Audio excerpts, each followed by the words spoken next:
Hello everyone, the 316 here with another Mcfarlane Toys DC Multiverse review.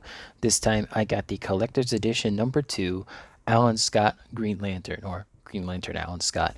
This figure originally retailed for $29.99, and as you can see, I got the Platinum Alan Scott. The reason why I got this, the Platinum specifically, was because it was about $25 after taxes and shipping. So I think I got a pretty good deal on this. I cannot complain. Anyway, let's go ahead and take a look at what he comes with. So, as per usual, he comes with a collector's edition stand and collector's edition card. I like the card art, but as you can see, this is the older, more like Kingdom Come Alan Scott. This is a more younger looking one that's more reminiscent of one of his first appearances. Also, the ring hand is on the left here. On the figure, it's on the right. And that's really all I want to complain about the artwork. There's the back read up for you. Get this out of the way. I mean, how many of you guys actually like collecting these card stands? Just trying to get a gauge. How many of you actually like the card stands? The only one I don't mind is the glow in the dark one. Of course, he comes with a standard collector's edition stand, which has the silver instead of the black logo. He comes with a so far unique effect piece for his Green Lantern ring. It's not been seen before or since. I could see them reusing this or even making it mirrored like the other effect piece. And last accessory he has is his specific to him Green Lantern battery. This one always reminded me of a fire hydrant. Pretty cool accessories though. I do wish he came with some alternate hands, but oh well. So as you can see, here's the platinum sticker on the box, nice and shiny. There's that if you're looking for this figure, just in general. I know that he should still be available on Amazon for retail price. Whether or not you get the platinum, I don't know. But that's the box for you. Pretty standard stuff. I keep the platinum boxes, but they take up a lot of room, so I'll probably figure out something else to do. Now we can go ahead and take a look at the figure here, and I'm going to go ahead and use my little cardboard cutout here so I can get a better color. So you can see what the figure looks like without the green background interfering too much. So from this angle, he looks fine, but from this angle, as you can see, there's a lot of green effect piece, a green paint effect here, and I actually do like this. I wish that they actually painted all the way up the shoulder here, but other than that, I don't mind. I think that this looks really good.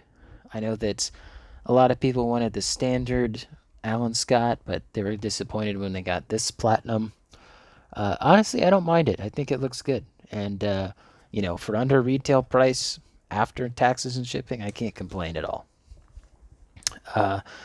So, what's really cool about this green paint effect here, I'm going to have to turn off one of my lights, is this. He illuminates under a black light. It can be kind of hard to see on camera though, but it looks very nice. Let me see if I can get some more angles on him. There you go. I really like how they kind of speckled the paint on the left side of his torso there. That looks good. Even the underside of the cape has been sprayed with that really shiny, really nice green paint. The back, it's just a purple cape. Or is it blue? Pretty sure it's purple. Sometimes I do notice the paint from this wear off onto my hand. I've had this figure for a while now, so it hasn't been doing that. But if you do get the platinum and have a black light, just check your hands after you touch the sky, because you might have some black paint on ya. There. Now, I do think this looks a good deal like Alan Scott. I do wish that his ring hand was on the appropriate hand, but what I do like is that his ring is his specific to him ring for some reason. There you go. You can see it's the really tall lantern rather than the more commonly known circular one. So I do appreciate that. And then his alternate hand, or rather his left hand, he doesn't have any alternate hands, is a trigger finger left hand. It's kind of small. I wish his hands were like just a touch bigger. Not really that big a deal though. His lantern logo looks pretty good. I do feel like these circles are a little too big on his cape, but it's really not that big a deal. The back of the figure, just like most of Mcfarlane's figures, is almost entirely unpainted except for his boots there. He did. This is a brand new body mold. They did, or rather, this is I think the second time they used this because they used it for Dread Lantern, which was last year's San Diego Comic-Con exclusive. Actually, it might have been 2022's.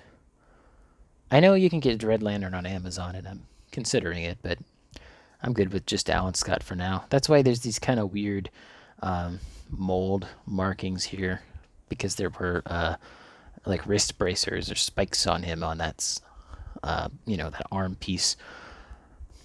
Yeah, I mean, looks pretty good. The colors are good. Again, this is the platinum version. The only difference being is all that green paint. And, this is one of the better offenders of platinum editions. Personally, a platinum shouldn't be anything more than like a non-interesting repaint. Like Superman Red's a bad example because, Superman Red is the opposite, or rather the counterpart to Superman Blue. And Starfire had Blackfire as her platinum, which a unique named character having only a platinum figure sucks. There's an upcoming Sportsmaster and a Manhunter. I want to hopefully get both of those, at least Sportsmaster, but it's just annoying. Like, platinum shouldn't be anything more than a color repaint, or in this case, completely done in a clear plastic. More of this, please.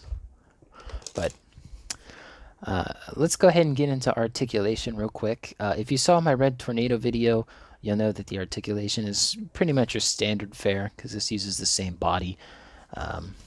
He can touch his own shoulder if I bend it just enough. There you go. That's good right there. Of course, he's got the faux butterfly joints, although with the cape it kind of gets in the way, so he can't really use it all that much. Also, they did paint the butterfly joint. I thought that was weird. Or rotator cuff piece, rather, not butterfly joint. Let's see, ab crunch. For Mcfarlane, that's pretty much all you get. Makes sense. Head here looks down pretty good. Looks up pretty good. And, it's on a double ball joint, so, it works pretty well. From this angle, it looks like he has gigantic eyes. Just like giant eyes. Let's see here. Twist-wise, pretty good twist in the upper. Not bad twist in the lower midsection there. Let's see. Can he do a spread? He can do the splits with no problems. This diaper piece is not very strict. It's actually very bendy. That I do like. Kick-wise, actually not a bad kick. And speaking of kick, can he kick his own ass? Oh, man, that was tough. He gets close, but yeah, he cannot kick his own ass. Alright. I mean, that's all the articulation that you really need. Kick his own ass, touch his own shoulder, ab crunch. That's all you need. Alright, I'm going to go ahead and fix him real quick, and then we can do our size comparisons. Get those accessories out of the way, and make sure there's no paint on my hands. And I think this is just dust.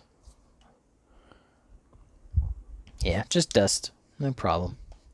Alright, so Alan Scott Green Lantern here. He stands at just about 7 1/4 inches tall. Pretty standard for Mcfarlane stuff. Reposition him. That looks good. Let's see how he looks next to some other Green Lantern figures. I just got 2 here, but I think they're very apparent. So we got Parallax glow-in-the-dark version.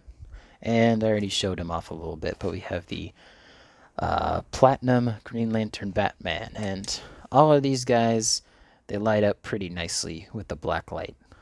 So, nice to have some very bright and shiny Green Lanterns on my shelf. I do like that. Let's get them out of the way, and then we can see how Alan Scott looks next to some other classic heroes, some members from the JSA and not.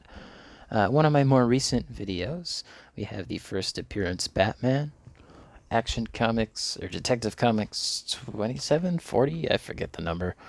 Speaking of Batman, Superman here, the Platinum Collector's Edition 1. Both of these guys came in the same wave. Fellow JSA member, we got the Jay Garrick Flash. He's a little too tall for my tastes, but proportionally he looks good. And lastly, my most recent of this group, the Spectre. So yeah, these this classic hero displays, this JSA, looking pretty good. I know Superman and Batman technically weren't a part of it, but there you go. And I know people have added Shazam and Dr. Fate. I'm still hoping for a classic Dr. Fate, but I do have the Injustice 2 version on my shelf with these guys. So until then, he's just going to sit with them or Deadman. But yeah, he looks great next to Spectre and Jay Garrick. I really wish these two would swap heights, though. He's too tall, he's too short, just swap. Alright, let's get these guys out of here, and then we can see how Alan Scott looks next to some other figures from some other properties and companies. But first, we of course have to get another lantern in here. Here's Atrocitus. That's good. And our Arkham City Gold Label Batman.